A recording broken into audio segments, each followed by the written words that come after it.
Stock trader की सबसे बड़ी गलती ignorance of what, of probability. For example एक कॉइन की दो आउटकम होती है, हेड्स और टेल। दोनों आउटकम के पास अपनी खुद की प्रोबेबिलिटी होती है, 50% टेल्स के पास, 50% हेड के पास। वैसे ही सेम टू सेम अज्यूम करिए कि ये जो कॉइन है ये एक सब्जेक्ट है और ये हेड्स और टेल्स उसके आउटकम्स हैं, है ना। वैसे ही एक सब्जेक्ट है अपनी ट्रेडिंग स्ट्रेटजी के जो आउटकम है, फिर मैं रिजल्ट की बात नहीं कर रहा हूँ कि स्ट्रेटजी कौन सी फेल हो रही है, कौन सी सक्सेस हो रही है। ट्रेडिंग स्ट्रेटजी समझिए एक पैटर्न है, ब्रेकआउट पैटर्न, है ना। ब्रेकआउट पैटर्न एक सब्जेक्ट हो गया इसमें, और उसके आउटकम्स मतलब वो कितने टाइप्स के ब्रेकआउट पैटर्न है, मतलब एक रेंज में से प्राइस बाहर निकलती है, मतलब उसे ब्रेकआउट या ब्रेकडाउन कहा जाता है। तो वो किस हिसाब से बाहर निकलती है, आपको भी मालूम होगा कि ब्रेकआउट भी ट्रेड करना इतना इजी नहीं है। It's not a simple theory कि लाइक कि देखा समझा और ट्रेड कर लिया और रिजल्ट आ गए जैसे चाहिए, वैसा बिल्कुल नहीं है। रेंज के बाहर प्राइस निकलती है, उसके बहुत सारे तरीके होते हैं, उसकी एक अलग ही चाल होती है। वो एक ऐसा सांप है कि उसको कभी दुखता है तो उसका चाल अलग होता है, ब्रेकआउट टाइम पे खुशी में अलग होता है, रोते हुए अलग होता है, हर एक इमोशन में अलग अलग होता है। वैसे ही एक ब्रेकआउट पैटर्न के ब्रेकआउट के तरीके बहुत हैं। तो अभी हम एग्जांपल में समझते हैं कि 15 तरीके हैं। तो फिर कैसे हम समझ सकते हैं, यहाँ पे कॉइन वाले एग्जांपल में सब्जेक्ट था कॉइन और उसके आउटकम्स थे हेड टेल। यहाँ पे सब्जेक्ट है ट्रेडिंग में ट्रेडिंग स्ट्रेटजी, और इनके आउटकम है समझिए 15 पैटर्न, 15 सब पैटर्न। एक बड़ा पैटर्न है सब्जेक्ट जो ब्रेकआउट पैटर्न है, और उसके नीचे है ये 15 पैटर्न। तो भी एक स्ट्रगलिंग ट्रेडर किधर अपनी मरवाता होता है ना, पूरा टाइम मरवाता रहता है। उसको मालूम ही नहीं होता कि वो क्या कर रहा है, क्या नहीं कर रहा है, किस हिसाब से कर रहा है, क्या नहीं। अभी इस चीज़ को थोड़ा ध्यान से देखिएगा। अभी हम पहले एग्जांपल की तरफ जाते हैं, कॉइन केस में। कॉइन केस में क्या था, दो आउटकम है हेड और टेल, दोनों की अपनी प्रोबेबिलिटी है, मतलब दोनों की अपनी खुद की प्रोबेबिलिटी है, positive probability and negative probability, है ना। हेड्स की भी है नेगेटिव और पॉजिटिव प्रोबेबिलिटी, टेल्स की भी है नेगेटिव पॉजिटिव प्रोबेबिलिटी। अभी ट्रेडिंग में क्या होता है कि हर एक सब पैटर्न पे ब्रेकआउट के बाद ये जो 15 पैटर्न है, 15 आउटकम्स हैं, उनकी खुद की एक नेगेटिव और पॉजिटिव प्रोबेबिलिटी है। ये जो बात बताई मैंने अभी, इस चीज़ को ना वीडियो पॉज करके थोड़ा सा सोचिए, है ना। मतलब अगर फॉर एग्जांपल अगर आप ब्रेकआउट पैटर्न ट्रेड करते हो, कोई भी पैटर्न, तो मतलब आपकी एक पॉजिटिव प्रोबेबिलिटी और नेगेटिव प्रोबेबिलिटी है कि मतलब आप 10 पैटर्न नहीं 10 ट्रेड करोगे ब्रेकआउट पैटर्न के, तो फिर होगा क्या, आपके कुछ पॉजिटिव्स आ सकते हैं ट्रेड, कुछ नेगेटिव्स आ सकते हैं। तो एक जनरली स्ट्रगलर ट्रेडर, बिगिनर, मतलब जो अंडे में से निकला है ना, जो बच्चा है, कभी कभी ऐसा होता है ज़िंदगी में कि आदमी ने तो कोई भी औरत हो, बचपन में वो इमेच्योर होते हैं, बड़े हो जाते हैं इमेच्योर, 25 साल इमेच्योर, 30 साल इमेच्योर, 35 साल तक इमेच्योर, फिर बाद में उनमें मैच्योरिटी दिखती है ना। ये चेंज कभी भी हो सकता है एज में, शायद ऐसा भी हो सकता है कि ये कभी कभी 20 साल के पहले हो जाए या कभी 20 साल के बाद हो। बस वही बात है, ट्रेडिंग में प्रोबेबिलिटी को समझना, यही है मैच्योरिटी, कि यहाँ से वो आदमी स्विच मार लेता है। तो हम ये बात कर रहे थे कि जो भी एक स्ट्रगलर ट्रेडर है वो उसकी जो ट्रेडिंग स्ट्रेटेजी है, अगर सब पैटर्न को कंसिडर किया जाए तो उसकी जो ट्रेडिंग स्ट्रेटेजी है उसका फॉर्मुलेशन ऐसा होगा 15 इंटू नेगेटिव प्रोबेबिलिटी ट्रेड्स और पॉजिटिव में 15 इंटू पॉजिटिव प्रोबेबिलिटी ट्रेड्स। मतलब बड़े सिनारियो में आपने एक स्ट्रेटेजी ली है ना, एक पैटर्न लिया, एक ब्रेकआउट पैटर्न, लेकिन ट्रेडिंग करते टाइम पे उसका क्लासिफिकेशन हो गया जो आपने नज़रअंदाज कर दिया है ना। ये चीज़ मैंने भी सालों तक की है, नज़रअंदाज कर दी। सभी चीज़ को मैंने एक साथ पकड़ना चाहा है ना, सभी चीज़ को, सभी पैटर्न्स को। हालांकि मुझे ऐसा लगा कि ये एक ही पैटर्न है, लेकिन नहीं, वो एक पैटर्न नहीं था। It is a bunch of patterns. उसमें दिक्कत हो गई, समझ में नहीं आया, बहुत टाइम वेस्ट हो गया। मतलब एक स्ट्रेटेजी के अंदर मल्टीपल नेगेटिव पॉजिटिव प्रोबेबिलिटी वाले स्ट्रेटजीज होते हैं। जैसे मल्टी टाइम फ्रेम अपन एनालिसिस करते हैं, एक बड़ा टाइम फ्रेम, एक छोटा टाइम फ्रेम, उससे और छोटा टाइम फ्रेम, वैसे ही स्ट्रेटजीज में भी टाइम फ्रेम होती है। अपन जो स्ट्रेटजी सेट करते हैं उसके हिसाब से। तो बात यह है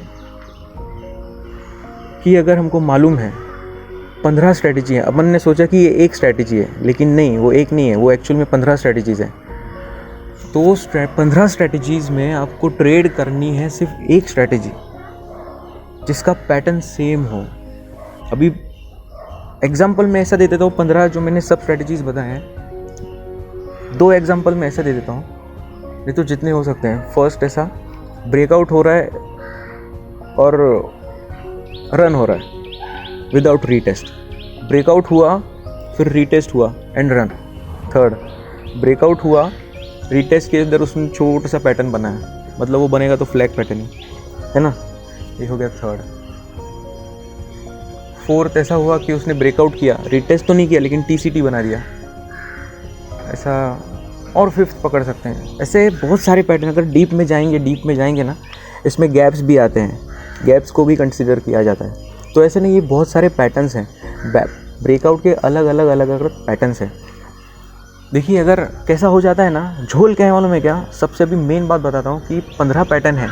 हो सकता है कि अभी आप जैसे जैसे ट्रेड करो, आप जैसे ट्रेड करने लगे ब्रेकआउट पैटर्न, तो 15 पैटर्न है, 15 पैटर्न एक के बाद एक आएंगे, ज़रूरी नहीं है, लेकिन हो सकता है। और ये भी हो सकता है कि जब भी आप फर्स्ट पैटर्न ट्रेड करो, जैसे मैंने कहा हर एक पैटर्न की एक अपनी पॉजिटिव और नेगेटिव प्रोबेबिलिटी होती है, वैसे ही अगर आप हर एक पैटर्न ट्रेड करने जाओगे और फर्स्ट टाइम पे आपको हर एक से नेगेटिव प्रोबेबिलिटी का ट्रेड मिला, तो फिर क्या होगा?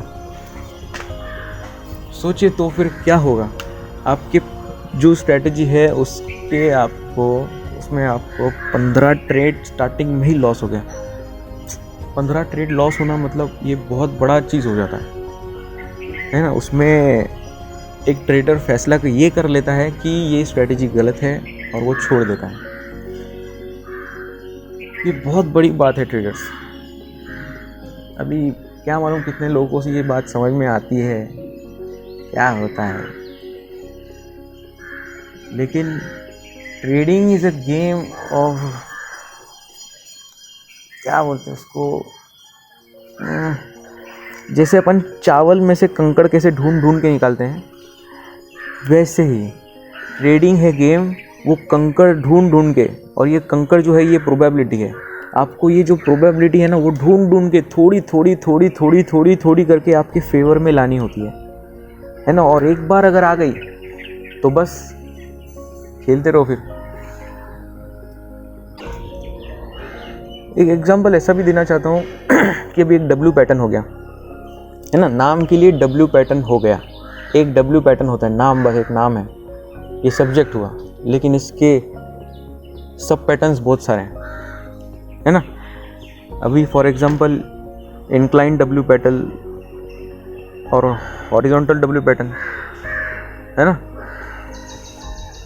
डब्ल्यू पैटर्न में गैप होना, गैप फिल होना,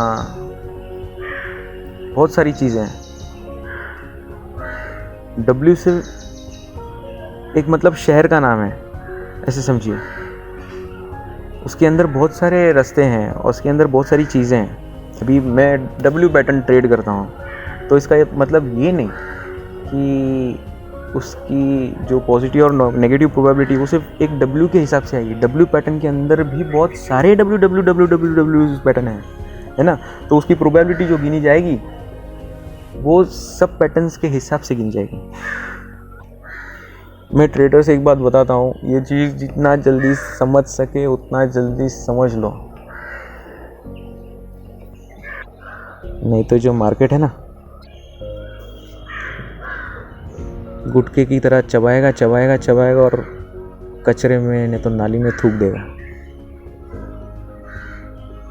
समझ जाओ, अभी ये प्रोबेबिलिटी के गेम को समझ जाओ जितना जल्दी हो सके। 1% प्रोबेबिलिटी नहीं तो 0.1% प्रोबेबिलिटी आपको आपकी फेवर में लानी है ये गेम में। ये पूरा का पूरा एक मिशन है जो शुरू हुआ है, तो उसको ख़त्म करने के लिए सिर्फ और सिर्फ प्रोबेबिलिटी ही एक सहारा है। ये बात ऐसी है कि कोई भी अपन स्ट्रेटेजी ट्रेड करते हैं, अगर उसके सब पैटर्न्स को उस सब पैटर्न्स को नज़रअंदाज करके, तो आप ही सोच लो कि आपको ये मालूम है कि नेगेटिव स्ट्रीक और पॉजिटिव स्ट्रीक ट्रेडिंग में आती है ना। तो अपने को है ना कॉम्बिनेशन ऑफ पॉजिटिव ट्रेड्स चल जाएगा, है ना, क्योंकि that is what we want, है ना। लेकिन combination of negative probability trades ये नहीं चलेगी, समझे। Combination of negative probability trades they are very dangerous, they can kill your confidence, है ना। वो कॉन्फिडेंस मार देगा कि स्ट्रैटेजी में कुछ तो गड़बड़ी है, स्ट्रैटेजी चेंज करनी पड़ेगी। जो एक एकदम प्रोफेशनल ट्रेडर होता है वो सबसे पहले तो उसको ये सब पैटर्न्स ये सब मालूम, ये सब कॉन्सेप्ट मालूम होता है ना। उसको वो बराबर नोटिंग करते रहता है, सबका राइटअप रहता है, उसके सबका डेटा होता है ना। और वो ट्रेड करते टाइम पे हमेशा एक पैटर्न को मास्टर करता है, एक पैटर्न को। फिर जब ये उस एक पैटर्न को मास्टर कर लेता है, उसमें ट्रेड करके कंसिस्टेंट रिटर्न कमाता है, फिर वो बाद में दूसरे पैटर्न्स पे जंप करता है ना। अभी कोई भी आप काम देख लो, कुछ भी चालू करो स्टॉक मार्केट का छोड़ के, सबको इम्प्रूवमेंट ही चाहिए। जॉब चाहिए तो जॉब में सबको प्रमोशन चाहिए, धंधा है किसका तो उसको बढ़ाना है धंधा, बस वही है। इम्प्रूव तो सब में होता ही रहता है, वैसे ही अलग अलग पैटर्न देखता है फिर वो। अभी जो एकदम स्मार्ट ट्रेडर होता है वो क्या करेगा, समझिए एक कैपिटल है उसके एक पैटर्न के हिसाब से। अब ये ब्रेकआउट पैटर्न की जो अपन ने बात की, समझिए उसमें 15 है, तो ऐसे नहीं है कि हम वो 15 के 15 कभी ट्रेड नहीं कर सकते, हम वो कर सकते हैं। लेकिन उसके पीछे जो एक जो सिनारियो है, जो एक थ्योरी भी नहीं, जो पूरा चीज़ चाहिए वो सब अलग होती है। अभी फॉर एग्जांपल किसी का एक कैपिटल है ना। अभी यहाँ पे ट्रेडिंग कैपिटल, वो ट्रेड करेगा एक ही पैटर्न, मतलब वो 15 पैटर्न में से एक सब पैटर्न पे वो ट्रेड करेगा और फिर वो ट्रेडिंग करते रहेगा। और लेकिन पर होगा क्या इसमें, उसको ट्रेड जो है ना वो बहुत कम आएंगे, बहुत रेयर आएंगे, क्योंकि अगर ये 15 पैटर्न है तो इसमें से समझिए 15 पैटर्न महीने में सब एक बार आ रहे हैं, तो महीने में आपको फिर एक ही ट्रेड मिलेगा, एक या दो, उसके अलावा नहीं मिलेगा। लेकिन जो ट्रेड मिलेगा वो अच्छा ट्रेड रहेगा, क्योंकि उसमें नेगेटिव प्रोबेबिलिटी कम होगी, है ना। पॉजिटिव भी कम होगी, लेकिन हमारा फोकस क्या है, लॉसेस को कंट्रोल करने में, तो नेगेटिव प्रोबेबिलिटी कम होगी।